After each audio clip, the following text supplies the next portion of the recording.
Welcome to Washington Today on C-SPAN Radio for Friday, March 3rd, 2023. Some U.S. House Democrats not pleased that President Biden has decided to sign into law a bill that would strike down changes to the District of Columbia Criminal Code. We'll get the White House reaction to the charges. The president is undermining Washington, D.C. sovereignty, an issue that he has promoted in the past. Republican presidential contender Nikki Haley tells the crowd at CPAC, the Conservative Political Action Conference, "We've lost the popular vote in 7 of the last 8 presidential elections. Our cause is right, but we have failed to win the confidence of a majority of Americans. That ends now. If you're tired of losing, then put your trust in a new generation. If you want to win, not just as a party, but as a country, then stand with me." Also speaking today at CPAC, Mike Pompeo, former Secretary of State and possible presidential candidate in 2024. President Biden meeting with the German Chancellor Olaf Scholz at the White House in the Oval Office, talking about aiding Ukraine against Russia's invasion, also U.S. and European policy towards China. And an African-American Vietnam War veteran receives the Medal of Honor for bravery almost 60 years after he was first recommended for it following a 1965 battle, because the U.S. Army says it lost the paperwork twice. The story from CNN, President Joe Biden's decision to allow Congress to potentially nix reforms to the criminal code of Washington, D.C. has left him facing criticism from his own party as he prepares to launch his re-election campaign. The move to promise to sign the GOP-led legislation reflects a rising desire among more moderate Democratic lawmakers to avoid being seen as soft on crime, especially in the wake of Chicago Mayor Lori Lightfoot's surprise primary loss earlier this week. That was from CNN. Congresswoman Alexandria Ocasio-Cortez, Democrat from New York, tweeting, "This ain't it. D.C. has a right to govern itself like any other state or municipality. If the president supports D.C. statehood, he should govern like it. Plenty of places pass laws the president may disagree with. He should respect the people's government of D.C. just as he does elsewhere." And a story at thehill.com has this paragraph: "The White House effed this up royally," one House Democrat told The Hill via text message, noting the White House issued a statement of administration policy opposing the resolution and backing D.C., and that House Democratic leadership told lawmakers that President Biden was prepared to veto the measure. The White House press secretary, Karine Jean-Pierre, getting more questions from reporters about this at her briefing. I wanted to ask about the D.C. criminal code again. We've been hearing that some of the House Democrats feel like they got thrown under the bus a little bit by the president's decision not to step in on the effort to stop the overhaul, which is a lot of negatives, I understand, but I think you know where I'm going. So I wanted to know, did the president give them a heads up on the decision? Was there any sort of back and forth about it? So first, let me just say that the White House notified the members at the House retreat, as you know, that was earlier this week, or it's still happening in Baltimore. So that's number one. Number two, I do want to lay out that the president and the administration has a very close relationship with House Democrats and Senate Democrats as well. We have worked together. The president has worked very well with the members on delivering bold, historic pieces of legislation in his first 2 years of an administration, and is very proud of the relationship that he has with them. And our teams are constantly in communication with them. And so I'll leave that there. This is a very strong, important relationship for all of us here, including the president. I also want to state that, look, the president supports D.C. statehood. That is something that you saw in his SAP for this particular D.C. crime bill. And if Congress sends him a bill making D.C. state, he'll always be sure to sign it, because he's been talking about that for the last 2 decades. But vetoing the bill headed to his desk now won't make D.C.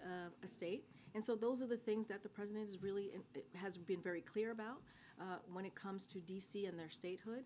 And so I'll leave it there. But as it relates to the House, as it relates to Senate Democrats, it is a very important relationship for us, and clearly very important. And with the Senate Democratic Caucus, as you know, when he met with them yesterday, he provided what he was going to do and made it very clear to them, and they had that discussion. I just also want to ask, so, Biden and the Democrats have talked a lot about the need to stem, rising crime, but also the need to reform a criminal justice system that still disproportionately affects, Black Americans. So why not engage in some sort of compromise, or why not let the DC bill, because, the mayor vetoed the criminal code, but she also proposed some changes that she thought would have made the system sort of better on the whole. So just want to be very clear here, and if you look at the DC bill itself, and I know that there was a little bit of I was asked a couple of questions of what else does it do besides armed carjacking, and I don't normally go line by line on legislation, especially legislation that we haven't introduced, but I did talk to the team, and we have a couple of things that I just want to lay out for all of you and on what the DC bill does. It reduces maximum penalties for offenses like murders and other homicides, armed home invasion burglaries, armed carjackings, as I mentioned, armed robberies, unlawful gun possession, and some sexual assault offenses. And so, look, the president has been very clear. We need to do more to reduce crime, to make communities safer, to save lives. And that's why he put forth his Safer America plan that does just that we believe does exactly that. So the way that we see this bill, it doesn't actually reform policing practices. That's not something that it does. Reform like the ones the president has put forward at the federal level, about the executive order when it couldn't be done on the Senate side, moving forward with police reform. The president put forth a historic piece of an executive order to try to do what we can at the federal level. And so we believe that this bill does not actually do that. White House Press Secretary Karine Jean-Pierre. Senator Chuck Grassley, Republican from Iowa, tweeting today, keeping communities safe is not up for negotiation. D.C.'s reckless policies are soft on crime, and they endanger Americans. Senator Schumer should hold a vote on the bill reversing D.C.'s soft on crime law ASAP. President Biden willing to sign. Public safety must be top priority.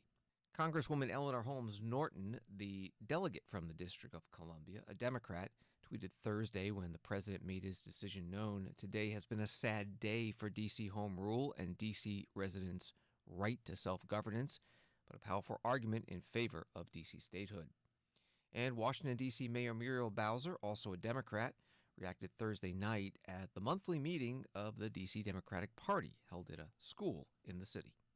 After a tough day for democracy in Washington, D.C., and it is a reminder to all of us that we are subject to the whims of the Congress until we become the 51st state. I've said earlier that limited home rule is an indignity in itself. I learned while I was mayor one practical thing that I didn't know almost until the very moment that the then President Trump's chief of staff called us to tell us he wanted to take over our police department. But that's what the Home Rule Charter allows. We learned when our own ability to fund abortion care for low-income DC residents has been blocked for years and years because of riders put on by the Congress. But that's what the Home Rule Charter allows. And today, we also are reminded that the legislative process in the District of Columbia doesn't end when the council votes, or I sign a bill, or I veto a bill. It ends at the Congress and ultimately with the President of the United States. That's the indignity of limited home rule. There is but one way to change it, and that is to become the 51st state. Washington, D.C. Mayor Muriel Bowser Thursday night at the monthly meeting of the D.C. Democratic Party, responding to President Biden's tweet on Thursday, I support D.C. statehood and home rule, but I don't support some of the changes D.C. Council has put forward over the mayor's objections, such as lowering penalties for carjackings. If the Senate votes to overturn what the D.C. Council did, I'll sign it. The Senate could vote as early as next week on this bill to block the D.C. criminal code revisions. The U.S. House passed it last month, with 173 Democrats voting no.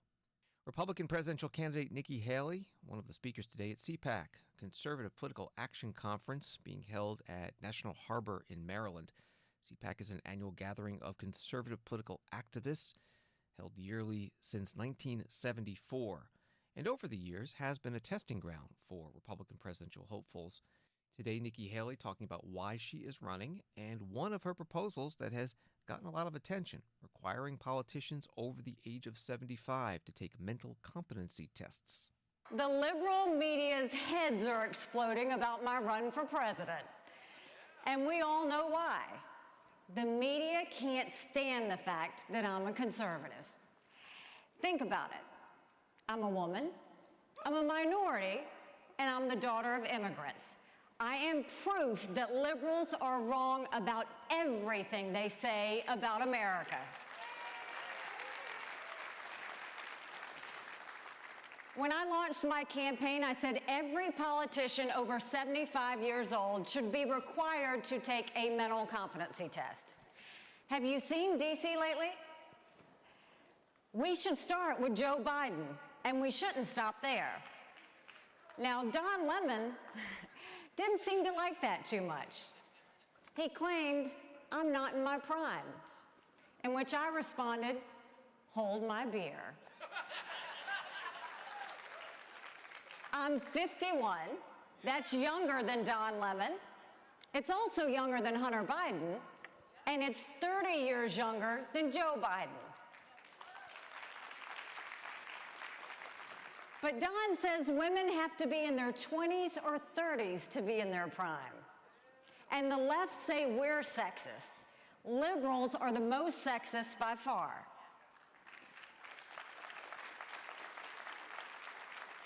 For the record, I was right. Every politician and judge should have to take a competency test. If you want to start at age 50, I'm good with that too. I didn't say the same for sexist middle-aged anchors, but Don Lemon proved CNN should probably consider that as well. Liberals attack me because they don't like who I am or what I say. I'm running for president to stop America's downward spiral toward socialism and end the self-loathing that has taken over our country. I'm running for president to renew an America that's strong and proud, not weak and woke.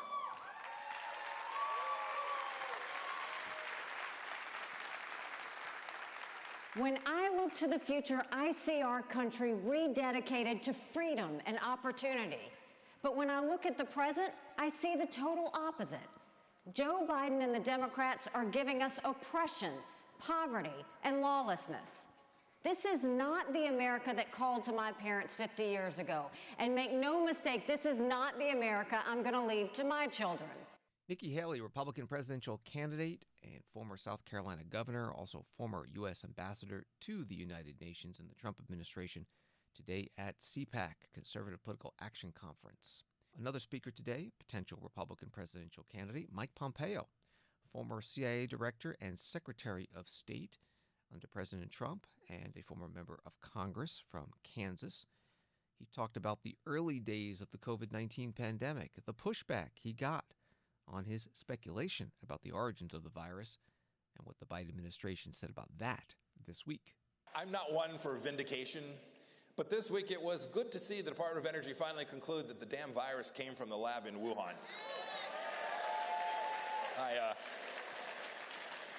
I frankly nearly lost my job. I nearly lost my job as Secretary of State for publicly ripping into China over what happened. This COVID virus that they foisted on the entire world, killing millions and affecting every life in this room for years and years. You know, I contradicted the official American line that had been in place for 40 years. People who said, boy, Xi Jinping's doing a good job. I was told to shut the heck up. But we should never shut the heck up when we're defending the United States of America and its people.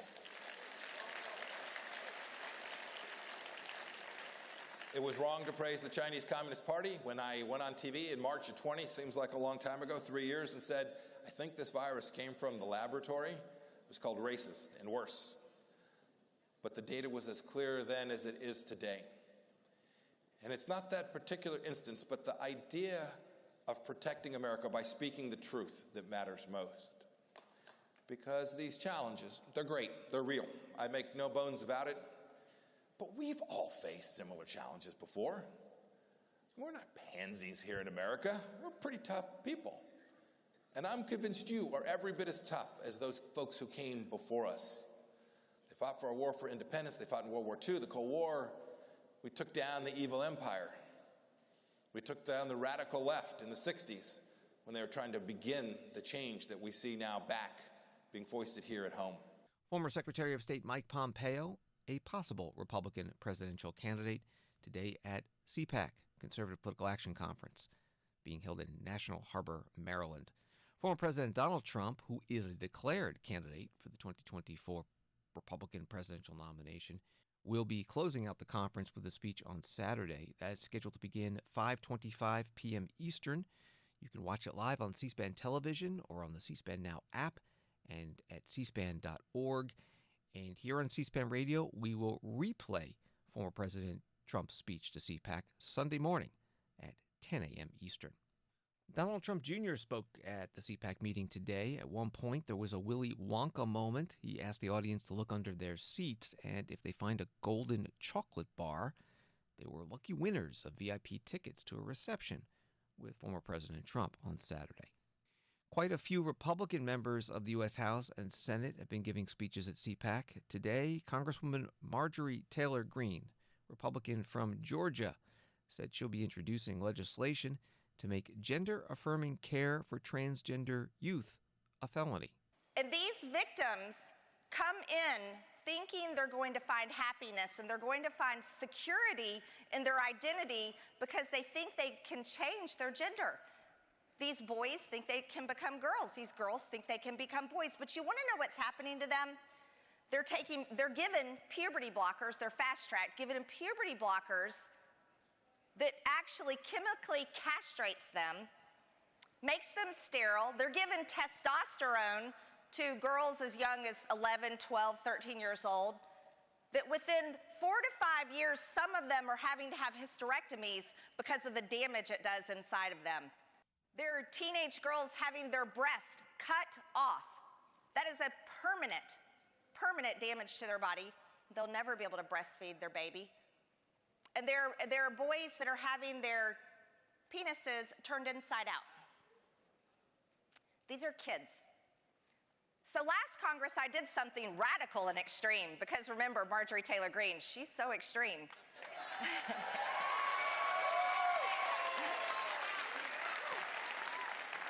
I introduced a bill called the Protect Children's Innocence Act.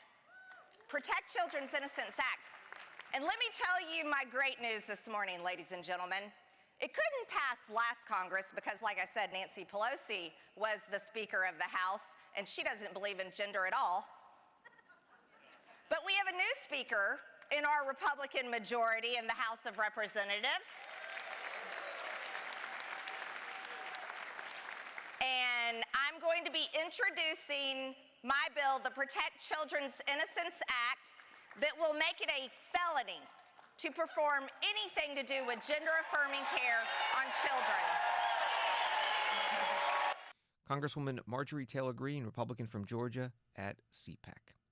A USA Today article about this year's CPAC has this: not at the conference, former Vice President Mike Pence, South Carolina Senator Tim Scott, and Florida Governor Ron DeSantis, all potential 2024 presidential candidates. Other Republicans skipping the conference also include Republican National Committee Chair Ronna McDaniel, House Majority Leader Kevin McCarthy, Republican from California, Virginia Governor Glenn Youngkin, and Senate Minority Leader Mitch McConnell, Republican from Kentucky. Washington Today continues in a moment. There are a lot of places to get political information, but only at C-SPAN do you get it straight from the source. No matter where you are from or where you stand on the issues, C-SPAN is America's network. Unfiltered, unbiased, word for word. If it happens here, or here, or here, or anywhere that matters, America is watching on C-SPAN, powered by cable.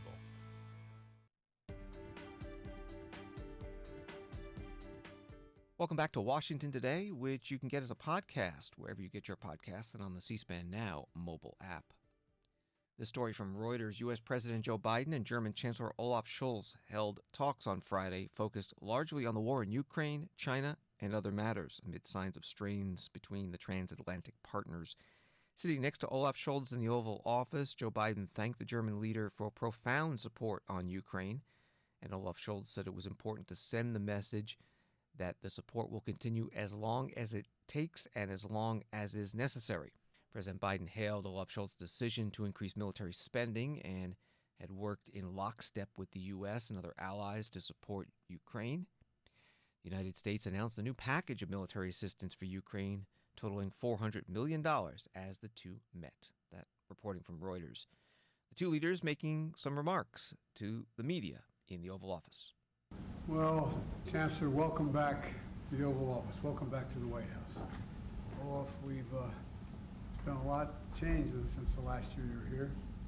Matter of fact, if I'm not mistaken, you were here in February of 2022, and Russia was amassing its troops, 185,000 troops on the Ukrainian border, and we made it clear that if he moved, we would both respond. And together we made good on that promise. And I want to thank you, Olaf, for your strong and steady leadership. I mean that sincerely. It's made a world of difference. And together we made good on our promise. You stepped up to provide critical military support. And, you know, I would argue that beyond your military support, the moral support you gave to the Ukrainians has been profound. It's been profound. And you've driven historic changes at home, and increasing defense spending, and diversifying away from Russian energy sources. I know that's not been easy, very difficult for you. Together we work lockstep to supply critical security assistance to Ukraine, and from everything from, we've done it in lockstep, ammunition, artillery, armored tanks, air defense systems, and we've been together throughout this. You help Ukraine meet its basic needs like food, health, heating, and you continue to give them, maintain the pressure on Putin, and it is undercutting his ability to fight this war. And so as NATO allies, we're making the alliance stronger and more capable. You've heard me say before that when I talked to Putin a couple months before that, I told him that we're more likely to get the NATOization, the Finlandization of Europe, which he was pushing for, more likely to get the NATOization of Europe. And he's had that effect in terms of what's happened. So a lot's happened since last year. We got a lot to talk about, and I look forward to our conversation. Thank you for having me again, and I really appreciate to be back in the White House. And let me just say, this is a very, very important year because of the very dangerous threat to peace that comes from Russia invading Ukraine. And it's really important that we acted together, that we organized our lockstep, and that we made it feasible that we can give the necessary support to Ukraine during all this time. And at this time, I think it is very important that we give the message that we will continue to do so as long as it takes and as long as it is necessary, and that we are ready also for staying with the Ukrainians as long as it is necessary. And I really appreciate the very good cooperation between the two of us, our governments, and the United States, and Germany, and Europe. And the transatlantic partnership is really in a very good shape today, and this is very much thanks to your leadership. So I'm really happy to be here and to talk with you. There's a lot to talk about. Well, thank you. Mr. President, thank you so much. Thank you, President. Thank you so much. Mr. President, let's go. Thank you so much. Mr. President, how concerned are you about China and the ongoing threat there? Thank you so much. We're going to head outside now. Thank you so much. Really appreciate you. Really appreciate you. Really. Will you take a question, Mr. President? Guys, we got to head out. We're going to. Mr. Thank President, you so much, Press. how Thank you. concerned are you about China? Will you be discussing China? Thank you so much. Yes, we're heading out now. Yes, we're all heading out. Thank you so much. Yep. Thank you guys. Thank you so much.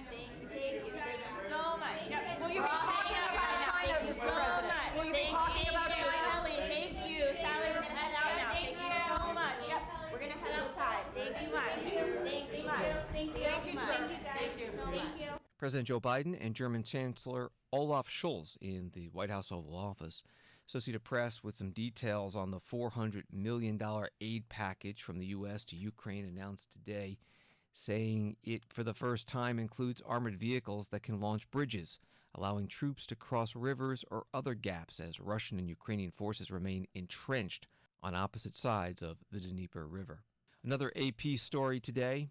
A court on Friday sentenced Belarus's top human rights advocate and one of the winners of the 2022 Nobel Peace Prize to 10 years in prison.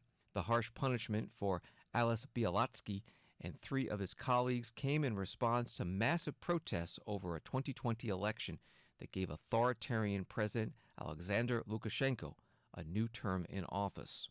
Lukashenko is a longtime ally of Russian President Vladimir Putin, who has backed Putin's invasion of Ukraine.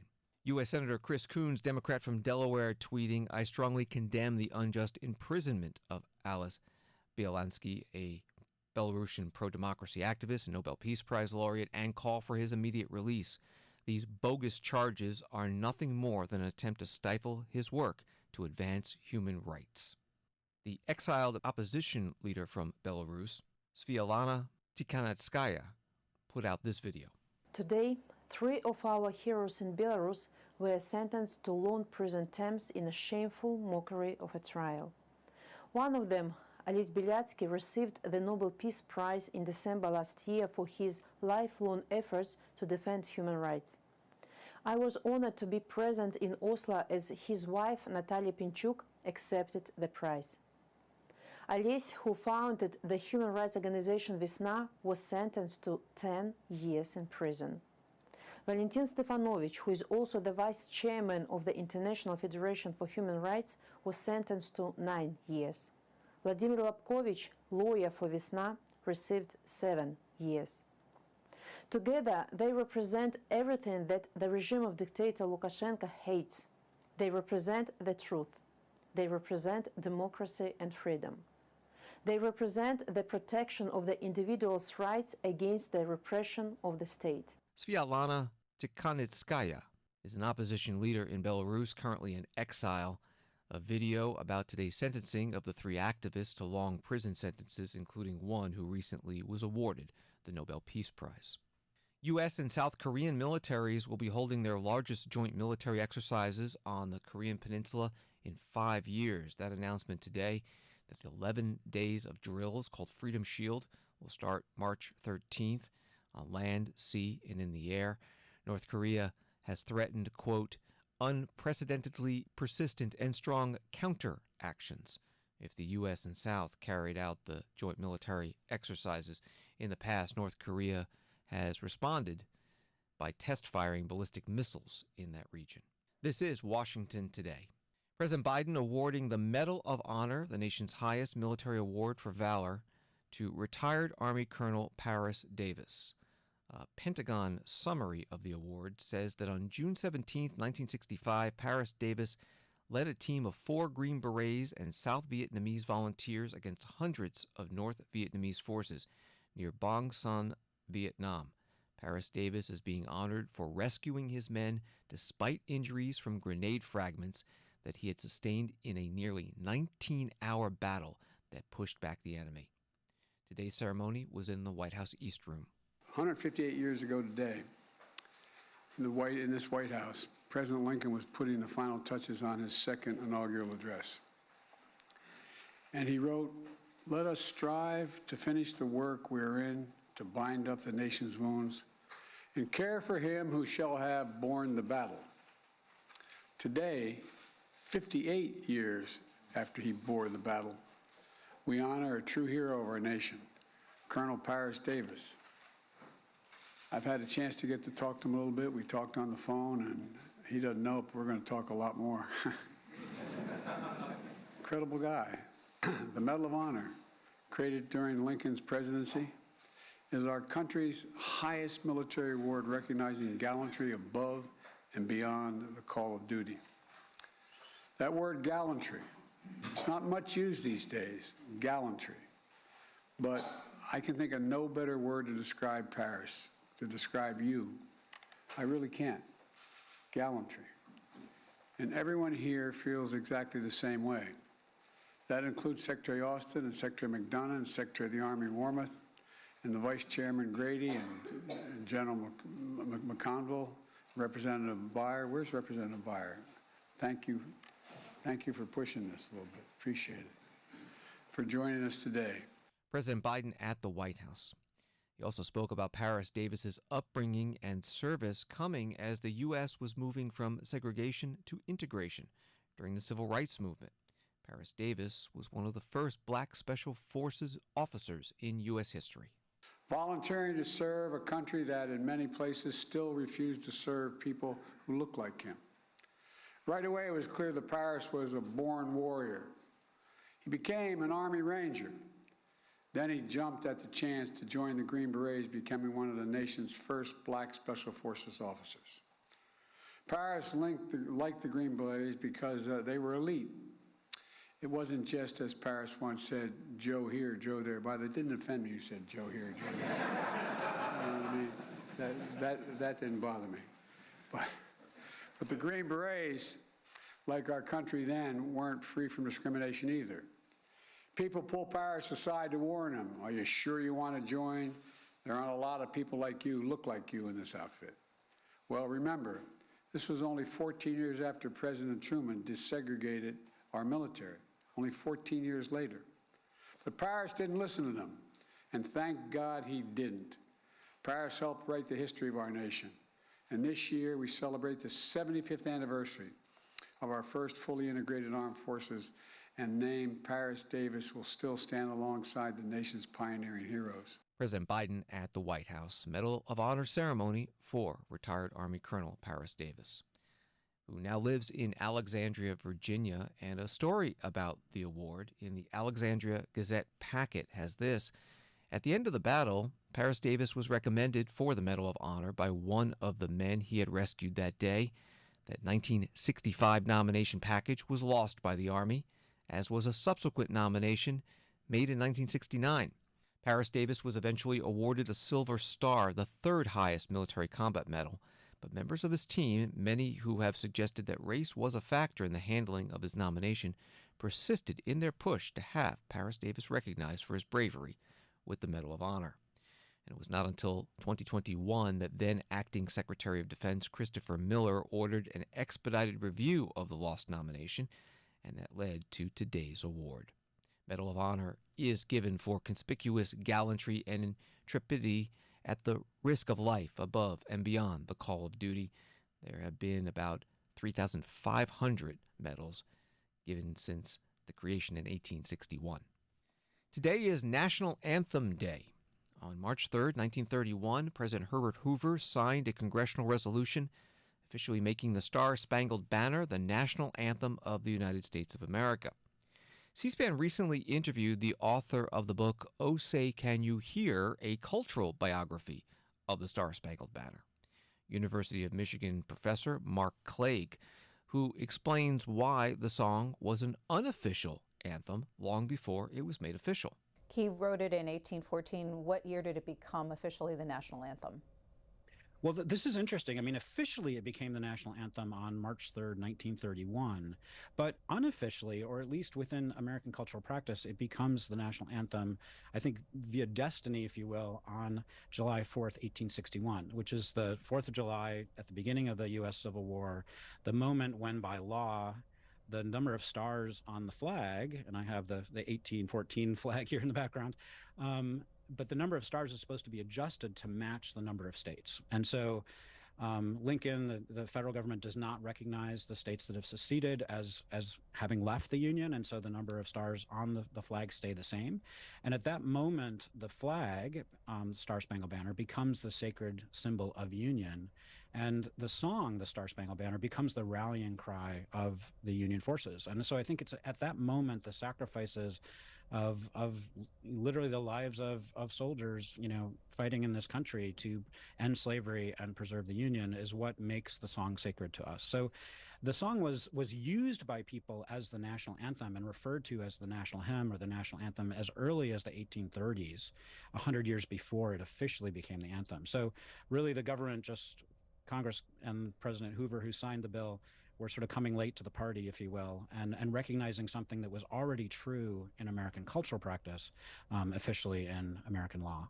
Mark Clegg, University of Michigan musicology and American culture professor and author of the book about the national anthem titled "Oh Say Can You Hear?"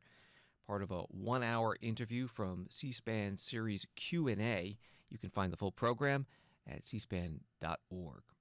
Congresswoman Debbie Lesko, Republican from Arizona, tweeting, "Today is National Anthem Day. Let us commemorate the adoption of the Star-Spangled Banner as our national anthem. Our national anthem underscores America's strength and ability to persevere, and it should unite us all." Wall Street today, the Dow up 387, S&P up 64, NASDAQ up 226. Thanks for listening to Washington Today. Sign up for C-SPAN's evening newsletter, Word for Word, to get the stories Washington is talking about sent to your inbox every day. You can subscribe at c-span.org/connect. Have a good night and weekend.